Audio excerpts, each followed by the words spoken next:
Bonjour, M. Paré. Bonjour. Donc, on va parler maintenant de gestion de conflits. Ah! Donc, ouais. pouvez-vous nous dire un peu plus, parce que c'est tout de même général, conflit de personnalité, conflit au sujet d'argumentation ou... Le conflit part d'une mauvaise interprétation d'une action donnée.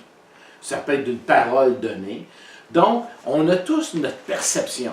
Donc, si moi, quelqu'un m'approche et ma perception que j'ai d'une situation, de quelque chose, est différente de la perception de l'autre, on peut entamer un début de mal-compréhension. Et ce début de mal-compréhension-là peut aller aussi loin que de devenir un conflit. Je vais vous donner une idée. Vous rentrez au travail le matin, vous venez d'avoir une discussion avec votre conjoint ou votre conjointe assez pointue, et là, quelqu'un vous approche et vous irrite. Possiblement que votre réponse va être assez sec. Donc, cet individu-là peut partir de votre réponse qui est sèche et en faire une interprétation et en venir à un certain moment donné à tomber dans un état intellectuel de conflit avec vous. Donc, c'est là qu'on voit qu'une situation qui peut être banale peut être polarisée puis peut être extensionnée à un point tel que de devenir une situation de conflit. Une situation de conflit, ça peut être aussi chacun travaille dans son propre intérêt. La personne la plus importante au monde, pour moi, c'est moi. Puis pour vous, Jean, la personne la plus importante au monde, pour vous, c'est vous. Donc, je suis toujours en interférence avec des gens qui sont les gens les plus importants au monde. Alors vous, monsieur le caméraman, vous êtes la personne la plus importante au monde pour vous. France, vous êtes la personne la plus importante pour vous. Donc, dans ce contexte-là, lorsque j'approche des gens, je dois toujours avoir en tête que je discute avec une personne qui est très importante pour elle. Et souvent, on oublie cette perception-là et on tombe dans moi. Et quand je tombe dans moi, je peux enclencher un début de situation non confortable qui peuvent en venir à devenir extrêmement non confortable. Et là, on peut commencer à tomber dans un climat de jalousie, de haine, de manque d'estime de soi face à l'autre, qui va dégénérer tranquillement pas vite en conflit. Monsieur Paré, pouvez-vous parler de la définition puis les facteurs d'escalade? Les facteurs d'escalade, c'est qu'au début, le conflit est un peu comme latent. C'est-à-dire que les gens font comme s'ils ignoraient une situation de conflit. Les gens ne se parlent plus. Les gens sont indifférents un vers l'autre.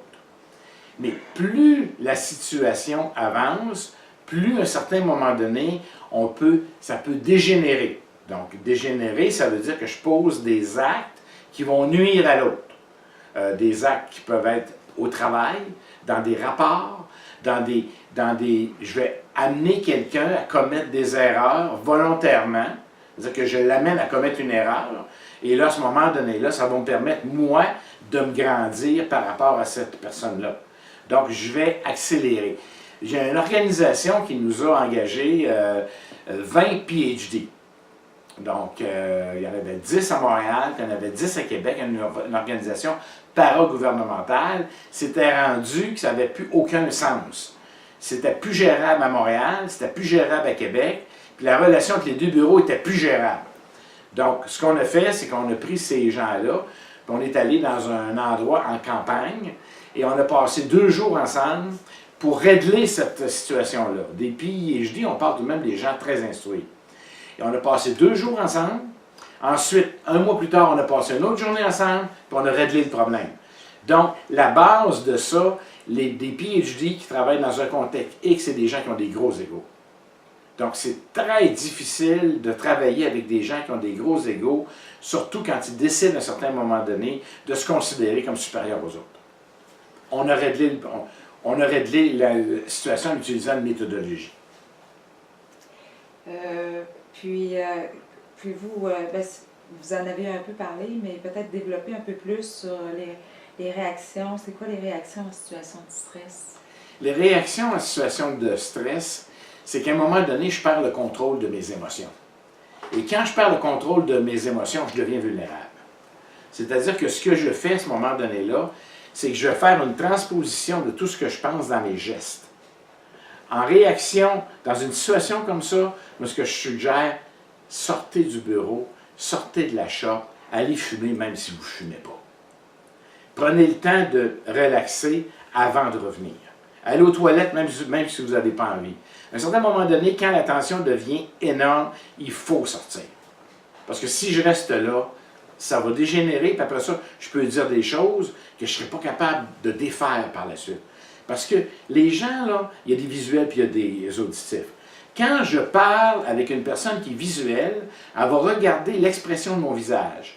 Donc, et même elle peut en venir à dire, lorsque je parlais avec Raymond, je crois que si ses deux yeux auraient été des fusils, il m'aurait fusillé.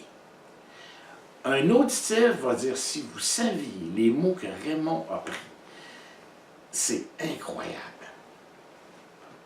Donc, c'est deux approches complètement différentes. Donc, il y a ce qui paraît et ce qu'on entend. Parfait. Merci. Merci beaucoup.